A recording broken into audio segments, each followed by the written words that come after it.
Assalamualaikum and a very good evening. You're now with me, Yusuf Shukri, for TVS Nightline. Our top story. The Pullman Hotel in Kuching was bathed in a vibrant display of batik tonight as the 2026 Touching Hearts, Changing Minds appreciation ceremony is in full swing.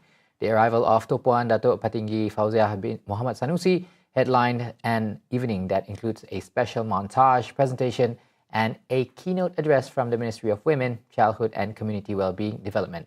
Lorenzo Isaac joins us now on the phone from the venue with more on this prestigious event. Go ahead.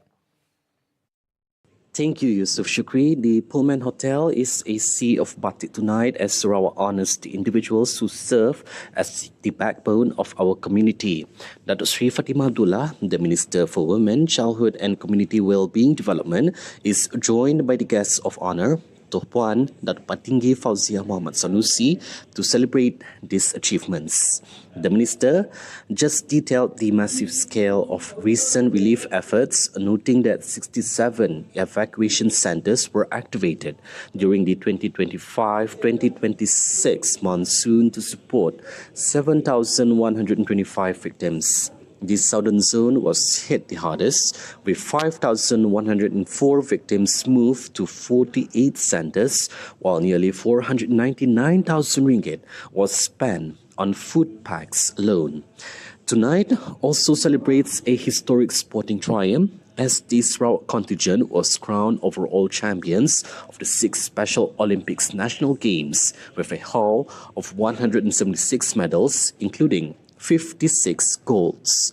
Furthermore, the Healthy Athletes program in Bintulu set a national record with 395 athletes undergoing over 2,400 screenings, supported by a dedicated team of 152 medical professionals.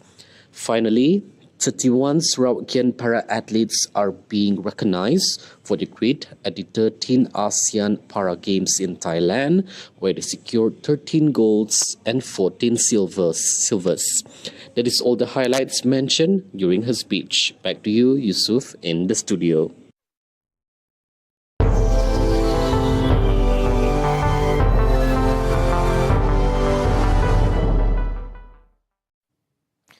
The US has intensified its rhetoric about Iran's nuclear program, but Tehran has insisted its uranium enrichment efforts are for advancing civilian technology and ensuring energy security. It's as if Washington has seemingly forgotten that it once helped the Middle Eastern nation develop its atomic sector in 1950s. RT correspondent Saman Kujuri breaks down the story for us.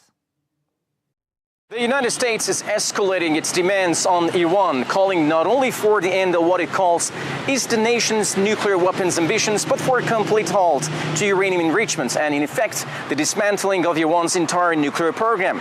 This is no longer about limits or oversight. What Washington is pushing for is total termination. They still talk about enrichment. I mean, who would do that? We want to continue enrichment. Who would say that? How stupid can you be to say that? So we're not going to allow that to happen. We're not allowing that to happen. Position rooted in a broader fear that even a civilian nuclear program can quickly turn into threshold capability because, as Washington claims, enrichment, the core of the dispute, is not just a technical process. It is the dividing line between energy independence and weapons potential, a claim Tehran has repeatedly rejected, saying it has never sought nuclear weapons and that its nuclear program is just for peaceful civilian purposes. The U.S. administration has made clear that Iran's continued insistence on uranium enrichment is not acceptable under any circumstances. Moreover, the White House claims that Iran is showing signs of concession, suggesting Tehran might hand over its enriched uranium. But those claims remain ambiguous and contested. We never entered into nuclear negotiations to make an agreement on this issue, to export uranium, or to accept a suspension. Essentially, the talks that took place in Islamabad and the subsequent messages relayed through a Pakistani mediator were solely about ending the war. Our negotiating team did not involve the nuclear issue in those communications. Within Washington, there are voices signaling that this outcome may not depend on Iranian agreement at all. The U.S. War Secretary has warned that regardless of Iran's position, its enriched uranium will be taken. They will either give it to us, which the president has laid out. they'll give it to us voluntarily. We'll get it. We'll take it out. Or if we have to do something else ourselves, like we did Midnight Hammer or something like that, we reserve that opportunity. But what's clear, what the new Iranian regime knows, is they'll never have a nuclear weapon or the capability to get a path to one. That statement underscores a growing perception that the issue is no longer purely diplomatic. It hints at coercive enforcement, where negotiations are backed not just by pressure, but threats of military action. That's as the Iranian Foreign Ministry rejects the U.S. claim that Tehran will transfer its enriched materials outside the country. For Iranians, enrichment is not a concession to be traded. It is a sovereign right tied to national dignity, technological progress, and strategic autonomy. Taking a look back, however, and we see that the country now being pressured to abandon its nuclear capabilities is the same country whose program was once actively supported by the United States. What Mr. Trump is now basically pursuing in the field of international relations and law, which is surrender, is incompatible with respecting the principles of national sovereignty. Today, Iran's nuclear program is internally sustained and politically entrenched. Washington sees a threat to dismantle. Tehran sees sovereignty to defend. The U.S. is trying to shut down a program it once helped build, while Iran is determined to prove it no longer needs anyone to sustain it. What remains is not just a policy disagreement, but a collision between history and power.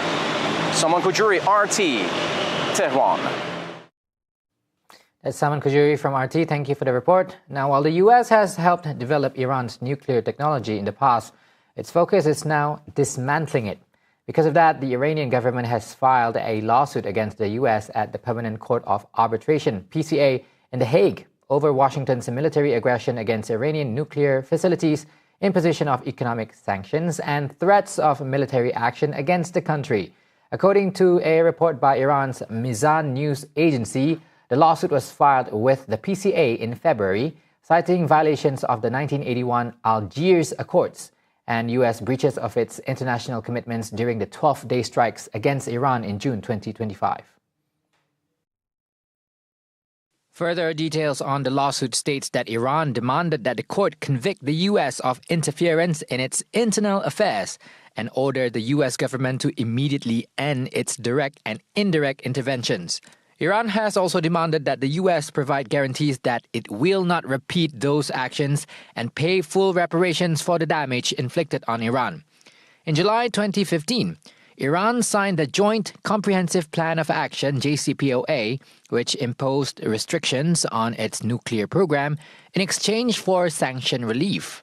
Later in 2018, the U.S. exited the deal as it reinforces sanctions which led Iran to scale back its nuclear commitments. Negotiations to revive the JCPOA commenced in April 2021 in Vienna, but no significant progress has been made since the last round concluded in August 2022. During the 12-day conflict between Iran and Israel, the U.S. bombed 3 Iranian nuclear facilities in Fordo, Natanz, and Isfahan.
Right, the Sarawak State Legislative Assembly sitting today approved a motion to appoint members to the Special Select Committee tabled by Deputy Minister in the Sarawak Premier's Department for Integrity and Ombudsman, Datuk Dr. Juanda Jaya. Juanda says the appointments were made based on the members' expertise, capabilities and qualifications.